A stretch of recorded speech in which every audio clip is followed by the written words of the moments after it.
Merci, Monsieur Nabucco. Euh, Permettez-moi de saluer tous ceux qui sont avec vous aujourd'hui à Lomé et que nous aurions aimé rencontrer physiquement pour la première fois, faire connaissance et avoir 2 ou 3 jours pour échanger en profondeur.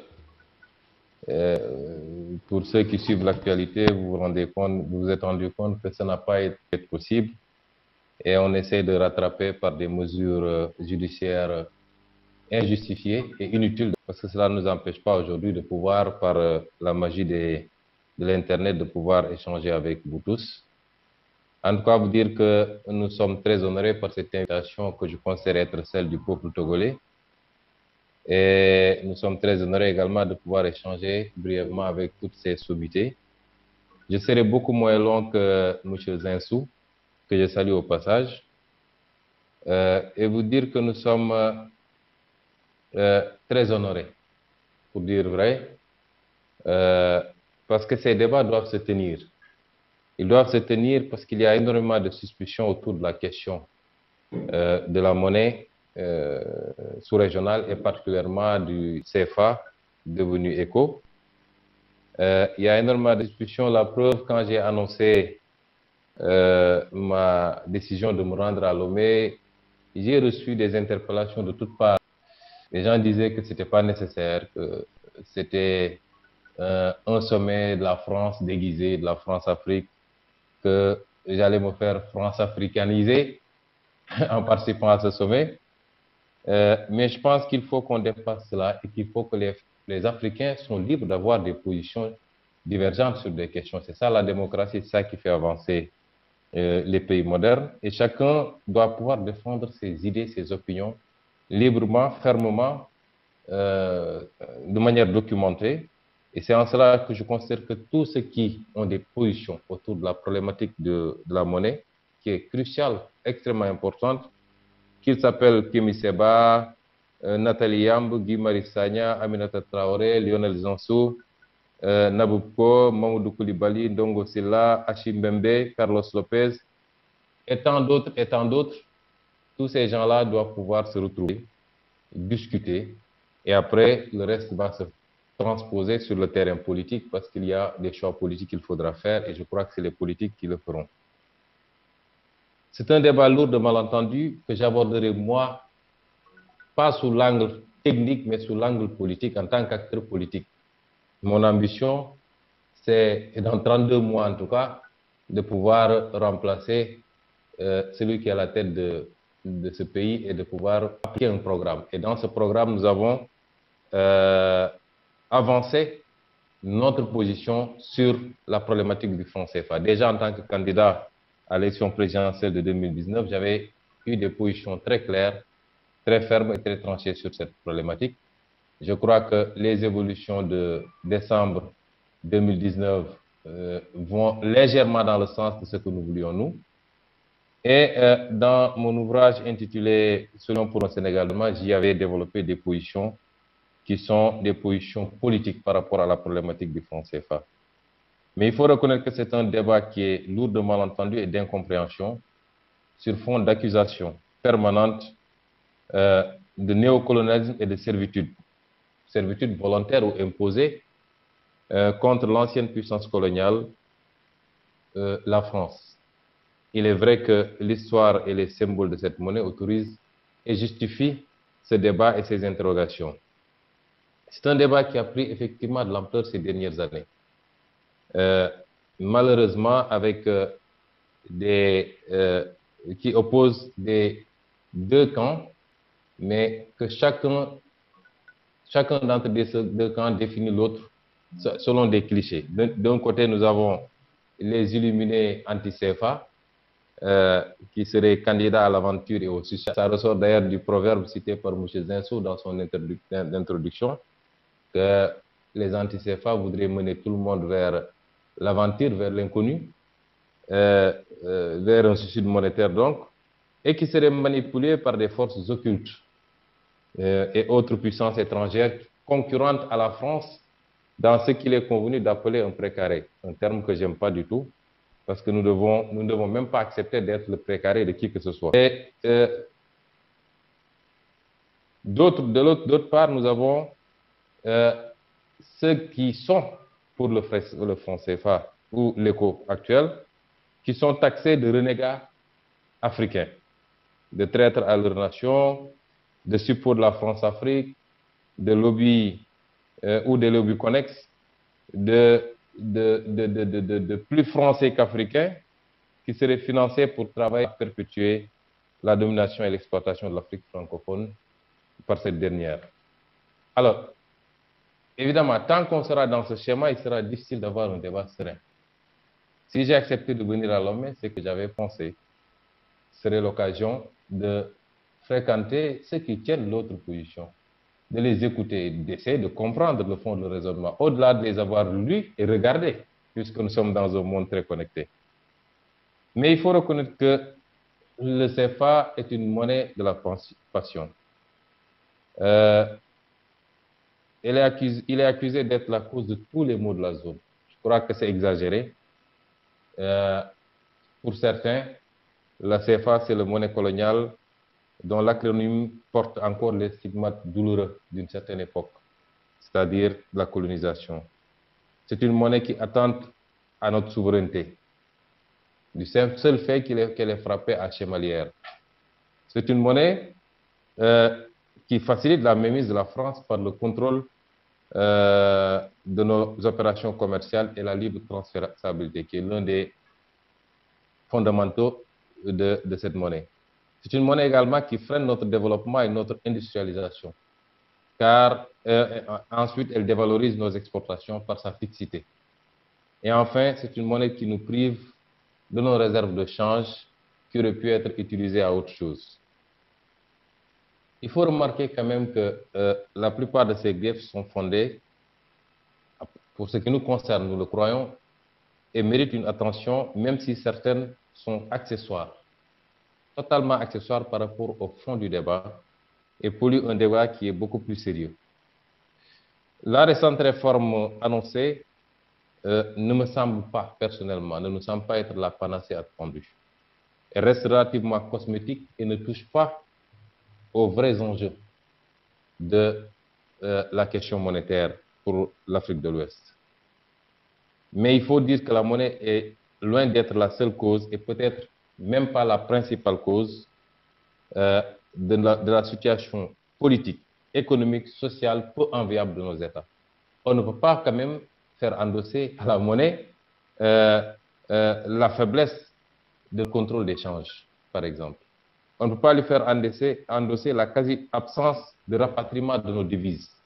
Prenez l'exemple du secteur minier, si vous prenez un pays voisin comme le Mali, des rapports établissent que seuls 5% des devises sont rapatriées au Mali. On ne peut pas faire endosser ça à la monnaie. La monnaie n'est pas responsable du pillage consenti des ressources naturelles de nos États, avec des autorités politiques qui signent tout et n'importe quoi à l'encontre des intérêts de leur pays. On ne peut pas faire endosser ça à la monnaie. La monnaie n'est pas responsable de la corruption et des détournements de deniers publics qui foisonnent dans nos pays. La monnaie ne peut pas être responsable, en tout cas le CFA, de la surfacturation systématique des marchés publics ou de la préférence systématiquement annoncée aux étrangers, aux entreprises étrangères, du secteur des secteurs privés nationaux et particulièrement des petites et moyennes entreprises qui souffrent dans nos pays et qui auraient dû être celles-là qui portent nos programmes de développement et de croissance. La monnaie n'est pas responsable de la mauvaise définition des priorités d'investissement. Que nous soyons, que nos chefs d'État fassent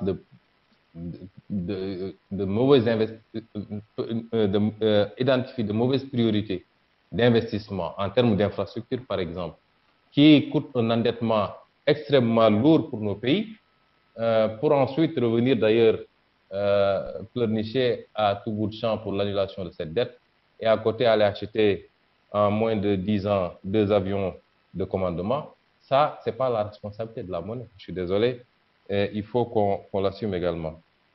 La monnaie n'est responsable absolument de tout ça, ni de la faiblesse institutionnelle de nos États, ni des instabilités politiques chronique qui nous amène à avoir des gens qui s'accrochent ad vitam aeternam au pouvoir ou qui modifient régulièrement les constitutions pour avoir troisième, quatrième ou cinquième mandat, ce n'est pas la responsabilité de la monnaie. La monnaie n'est pas responsable des tensions ethniques et tribales et des contestations des frontières issues de la décolonisation. Elle n'est surtout pas responsable de l'insécurité, du terrorisme et du narcotrafic. Toutes choses qui concourent à justifier la situation que nous vivons actuellement.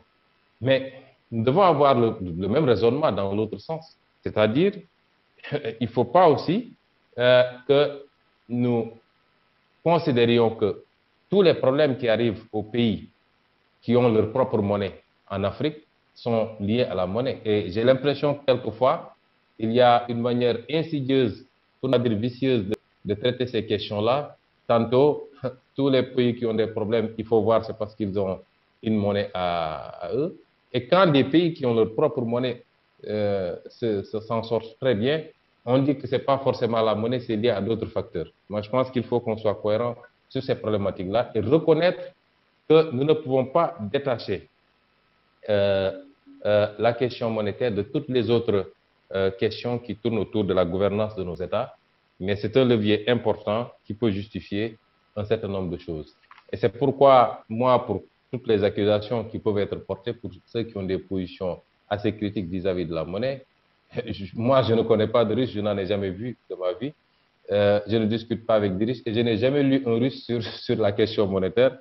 Mais je peux dire simplement que il faut instaurer le débat dans la sérénité et dans le respect mutuel, parce que dans le camp des anti-CFA, il n'y a pas seulement qu'une jeune génération qui, au-delà du CFA, pose énormément, de la monnaie pose énormément d'autres problématiques par rapport à la gestion de nos ressources naturelles, par rapport à la gouvernance de nos États, etc., etc. Et il ne faut pas indexer ces jeunes pensant qu'ils ont été manipulés. Mais au-delà de ces jeunes, nous avons énormément d'universitaires qui ont pu, les Ndongo Samba Sylla, les Samir Amin, les docteurs Abdourahmane Diouf, ainsi de suite. Et j'en passe, et j'en passe. Vous ne pouvez pas réduire tous ces gens-là à un groupe de personnes manipulées ou qui ne comprennent rien aux enjeux. Je pense qu'il faut poser le débat de manière beaucoup plus sereine, des deux côtés, et apprendre à s'écouter et à se comprendre. Par rapport à la thématique elle-même, du CFA à l'éco, quelle monnaie pour quel développement en Afrique de l'Ouest? C'est un sujet très ouvert. On n'a pas dit la zone UEMOA, on a dit Afrique de l'Ouest.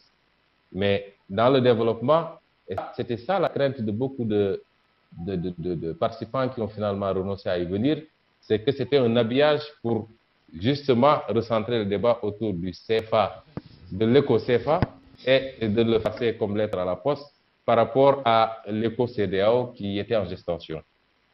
Alors, l'Afrique de l'Ouest prise comme ensemble renvoie à la CEDEAO. Si on dit l'Afrique de l'Ouest de manière simple, c'est la CEDEAO, ce n'est pas l'UEMOA. L'UEMOA est un sous-ensemble de l'Afrique de l'Ouest. Mais le cadre qui regroupe en tout cas toutes les entités de l'Afrique de l'Ouest, je crois à l'exception peut-être de la Mauritanie, ce cadre-là, c'est la CEDEAO. Ce cadre regroupe des réalités monétaires éparses et des options politiques de développement qui sont différentes. Il y a les pays qui ont en commun le CFA ECO et qui sont au nombre de 8, je crois, et les autres qui ont chacun leur propre monnaie. Mais nous avons dit quelle politique, quelle monnaie pour quel développement. Si on prend l'échelle de la CEDEAO, la dynamique communautaire de la CEDEAO se fixe comme objectif d'atteindre une croissance économique inclusive. C'est ça qui est dit dans les documents, et durable, qui produise un développement réel et tangible des populations ouest-africaines. C'est le même objectif que l'UEMOA. La CEDEAO dégage pour cela en urgence un certain nombre de priorités.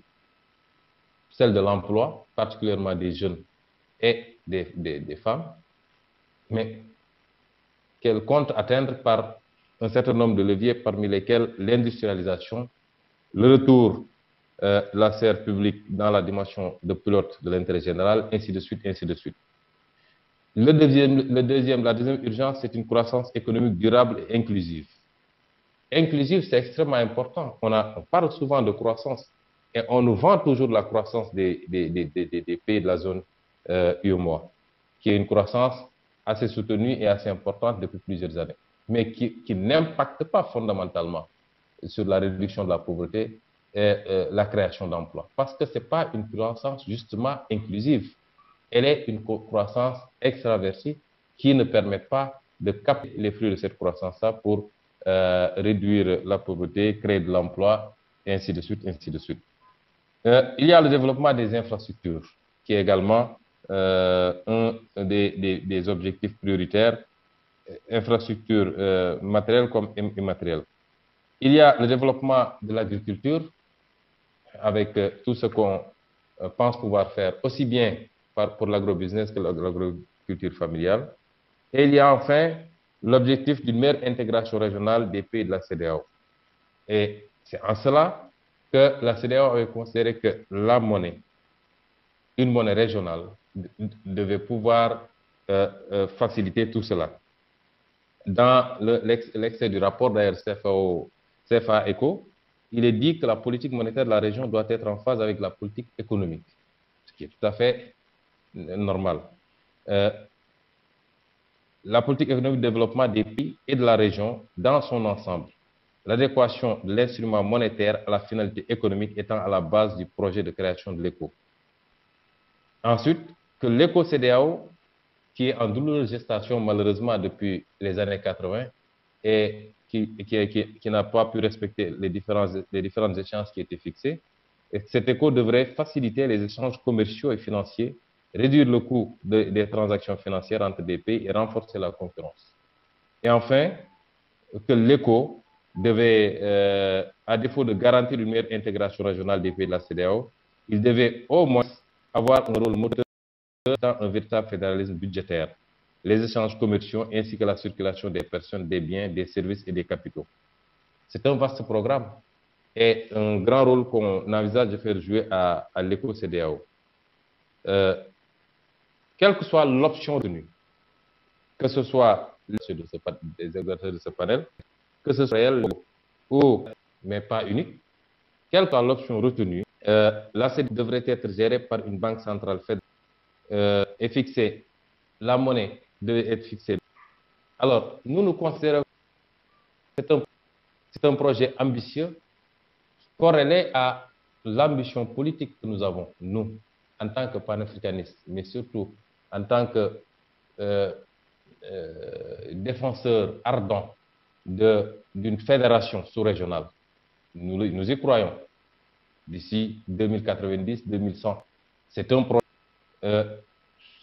projet noble, en tout cas, cet ECO qu'ils nous proposent, mais confronté à la réalité, c'est un projet vraisemblablement utopique.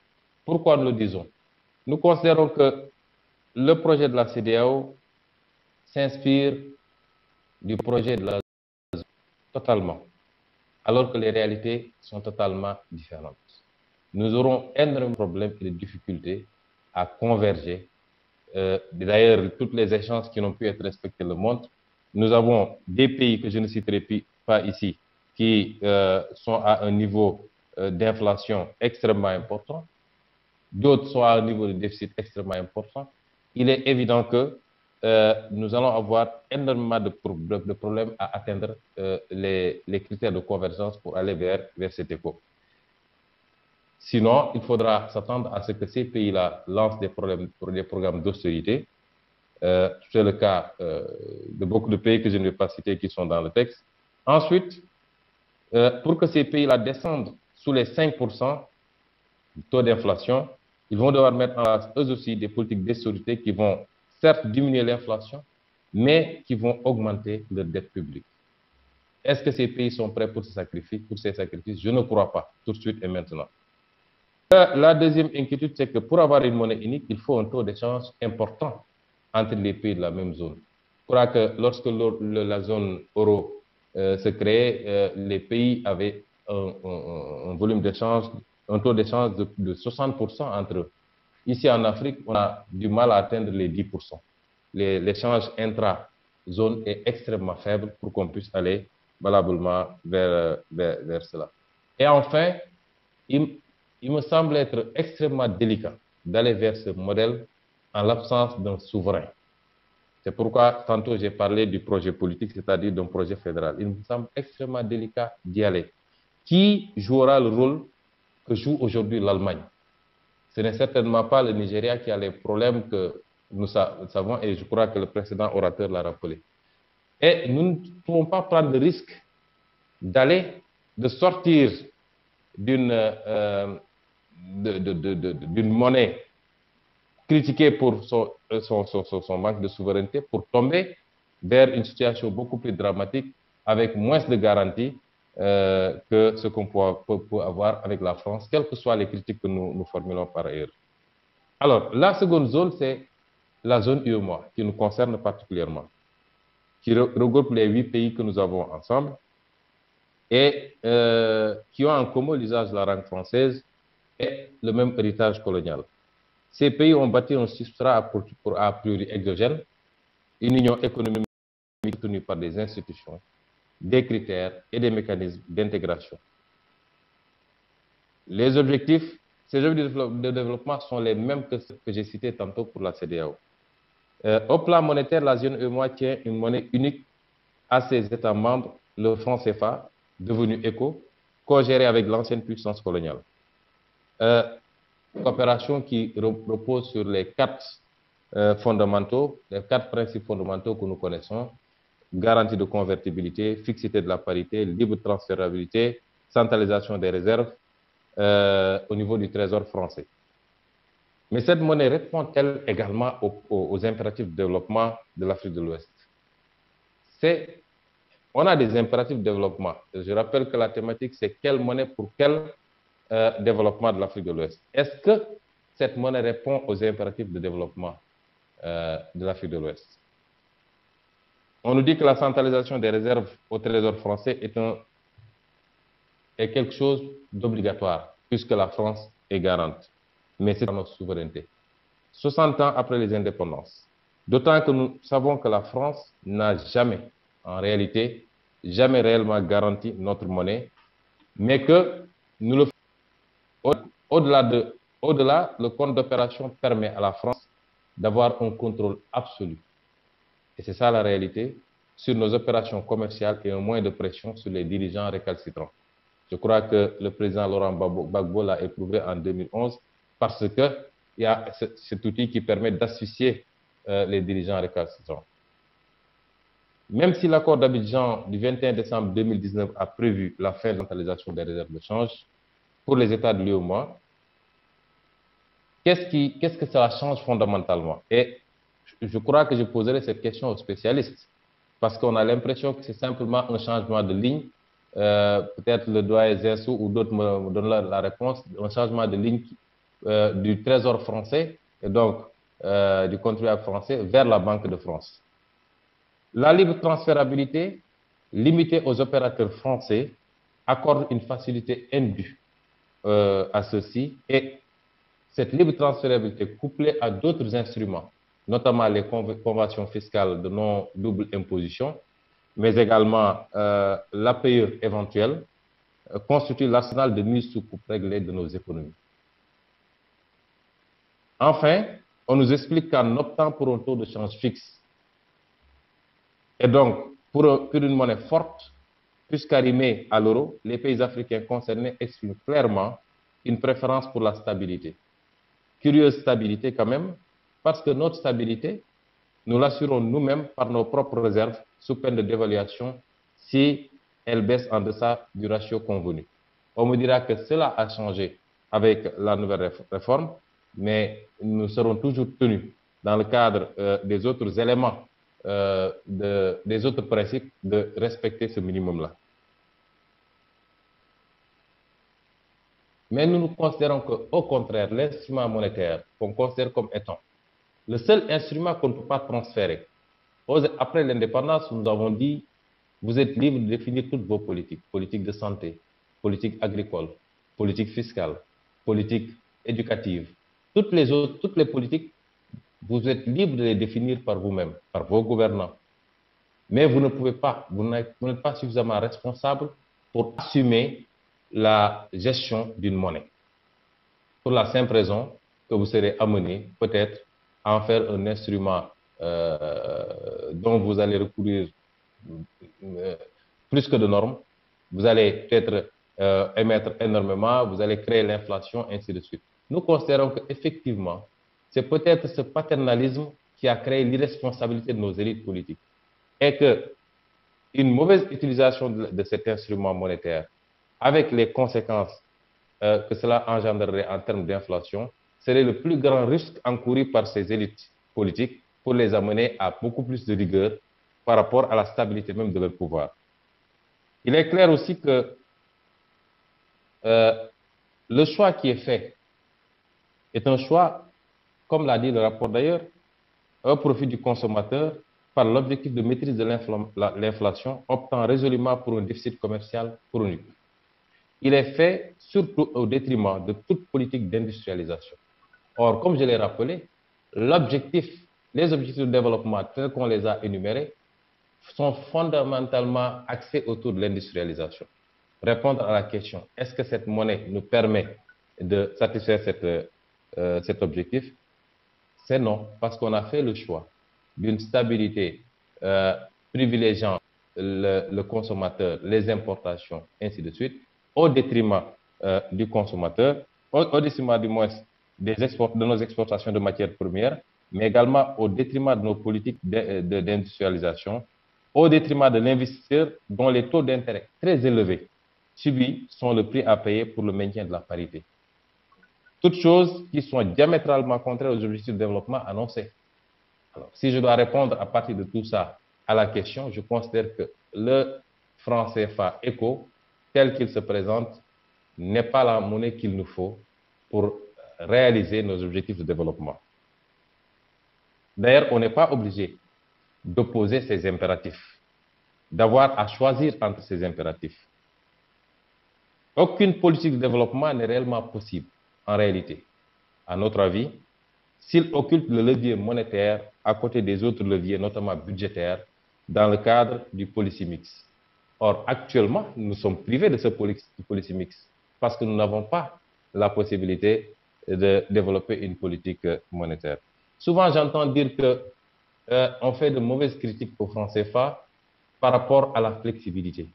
Parce que les présidents, réunis avec le gouverneur de la Banque centrale, ont la possibilité de revoir la parité à tout moment. Mais nous parlons ici de flexibilité qui nous permettent à temps réel et de manière permanente de nous ajuster et de pouvoir supporter les chocs. On ne parle pas d'un constat qui peut subvenir tous les 2 ans, tous les 3 ans et qui nous amène à dire nous allons dévaluer. Nous avons besoin de l'instrument monétaire comme tout autre instrument, l'instrument budgétaire, mais que ce soit un instrument permanent. Donc, mais quand on analyse tous les arguments qui sont avancés par les pro-CFA, ça se résume en une phrase. Ce qu'on semble nous dire, nous, c'est qu'il ne faut surtout pas confier l'instrument monétaire aux élites politiques africaines, car ils sont simplement irresponsables. Ça se limite à ça. Ils sont irresponsables à gérer une monnaie parce qu'ils seraient tentés de rapidement entamer toutes les réserves. Ils seraient tentés d'exagérer avec la planche à billets pour combler leur carence par ailleurs sur les autres politiques publiques. Nous considérons que s'il est vrai que avec tout ce qui se passe avec nos autorités gouvernementales du moins, tout ce qui se passe en termes de gestion de nos ressources naturelles, en termes de gestion de nos ressources budgétaires, en termes de gestion de nos ressources fiscales, où on peut se permettre d'accorder des exonérations à tout moment ou d'annuler des dettes fiscales à tout va, avec tout ce qui se passe dans tous les autres secteurs, il y a de quoi nourrir ces inquiétudes-là et nous les partageons avec tout le monde. Mais nous sommes venus dans ce débat à Lomé pour vous dire que nous, en tout cas, la génération que nous représentons, elle n'est pas une génération d'âge, elle transcende les âges, c'est une manière de voir et de concevoir. Nous n'avons pas ce complexe d'infériorité et de compétence. Nous refusons d'être des majeurs non aimés pour avoir toujours sous tutelle. On nous parle souvent des pays africains qui ont leur monnaie. Souvent, on nous parle beaucoup des pays africains qui ont leur monnaie propre et qui sont dans les difficultés. Mais on ne parle pas beaucoup de ceux qui, aujourd'hui, se portent très bien avec leur monnaie, que ce soit en Afrique du Nord ou même en Afrique noire. Donc, je pense que nous en appelons à un renouvellement, à une renaissance doctrinale, comme disait l'autre, qui doit considérer tous les leviers budgétaires comme monétaires, tous ces leviers comme des instruments souverains de l'État, de nos États, qui doivent servir exclusivement à la réalisation de nos objectifs de développement. Après le débat technique sur est-ce que ça doit être un instrument de planification de développement ou de transformation structurelle de l'économie, est-ce que ça doit être un instrument de planification du financement des besoins en biens et services publics pour appuyer les secteurs privés nationaux, ou est-ce que ça doit être mixte? Ce débat-là, il peut être ouvert et nous, en tant qu'acteurs politiques, nous sommes disposés à vous écouter tous, vous les techniciens de ces questions-là, mais nous tenons à réitérer, je le dis encore une fois, que tous ces leviers-là doivent être des instruments souverains de l'État qui doivent servir exclusivement à la réalisation des objectifs du développement.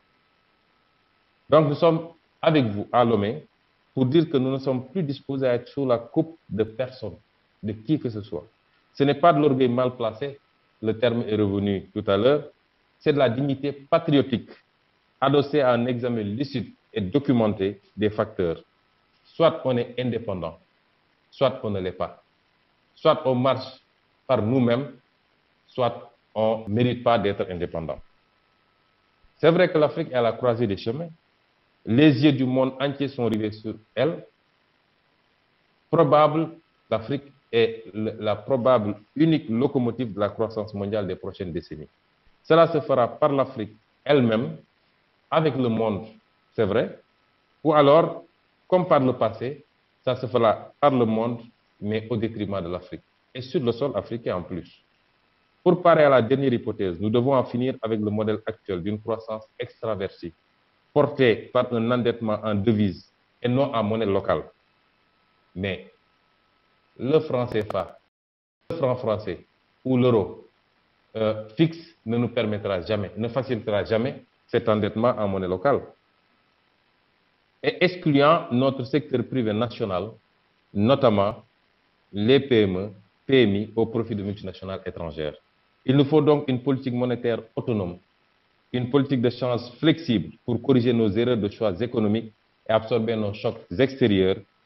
Tout ceci couplé à une gestion vertueuse, c'est vrai.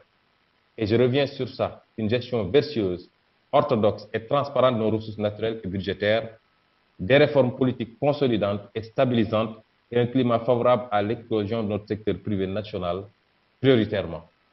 C'est ça qu'il nous faut.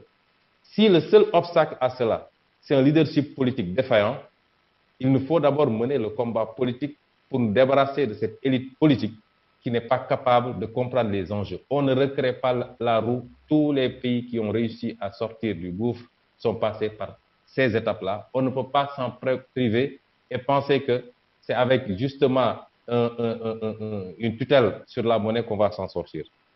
Un taux de change fixe avec des liens monétaires carrément coupés avec la France qu'il faut assumer et tout autre État extérieur.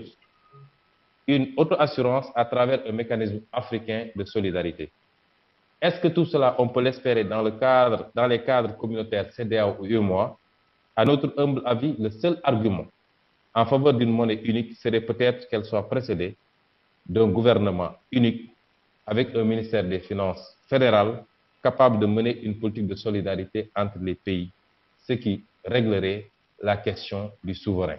Par rapport, la question qui nous réunit convaincus et adeptes de notre histoire, donc nous sommes la zone et la des siècles. Nous avions des politiques des royaumes, le Mali, le Ghana, etc., qui couvraient intégralement presque toutes ces zones-là. Nous avons quand même une histoire assez imbriquée qu'on voit dans les zones frontalières, mais qu'on voit même au-delà des zones frontalières. Nous y croyons et nous pensons qu'il faut aujourd'hui travailler à ça et y travailler d'arrache-pied. Qu'on y décèle nous, pour un ensemble africain africain ou sous-régional et les positions que nous avons prises spécifiquement par rapport au CFA, qui peut faire l'affaire si on le débarrasse d'un certain nombre de contraintes, comme je l'ai expliqué. Mais en attendant d'y arriver, cette entité politique, les options sont ouvertes. Ça part d'abord de la monnaie individuelle, que les pays, si on ne peut pas aller vers les réformes courageuses qu'il faut, et qu'on arrête de se considérer comme des mineurs ou des majeurs sous tutelle, si on ne peut pas aller vers ça, en tout cas, nous, notre option politique ne l'exclut pas que les pays reprennent leurs responsabilités monétaires en créant leur propre monnaie et adossés à une correcte et une bonne gestion de leurs économies, une bonne gouvernance de leur pays avec toutes les réformes qu'il faut, politiques et au plan économique. Ça, c'est une option qui reste ouverte. La seconde, c'est la monnaie commune avec une unité de compte. Ça a été régulièrement agité et avancé, peut-être avec un serpent monétaire, ce qui nous ramènerait à la zone euro avant l'arrivée de l'ECOS. Je crois que c'était la zone EQ. La troisième possibilité, c'est la monnaie UEMOA, totalement libérée de la France et absolument flexible. Ça resterait à régler la question du souverain avec une banque centrale peut-être très forte, fédérale. Tout ça, c'est à examiner et à étudier. Mais cette monnaie doit fondamentalement être libérée de la présence française à tout point de vue et elle doit être une monnaie flexible pour nous permettre d'atteindre les objectifs que nous recherchons. Et enfin, continuer à affiner les convergences nécessaires à la jonction d'un fédéralisme politique avec une monnaie unique, ce qui nous permettait de peser d'une seule voix dans les instances internationales de décision. Parce qu'à quoi servent nos organisations régionales si elles ne nous permettent pas d'agréger nos poids pour pouvoir peser là où les décisions se prennent, au niveau de l'OMC par exemple, au niveau des Nations Unies. Je crois que c'est ça les objectifs qu'il nous faut rechercher, mais sans précipitation inutile, sans escamoter les étapes qu'il faut absolument respecter. C'est en ça que nous disons que la réflexion elle est ouverte, sereine, et nous remercions le peuple togolais, nous remercions le professeur Nabouko, nous remercions en tout cas l'Université de Lomé de nous avoir associés à cette réflexion et nous avoir permis d'exprimer nos vues en tant que politiques qui discutent beaucoup avec énormément de spécialistes de la question et non pas techniciens de données. Je vous remercie.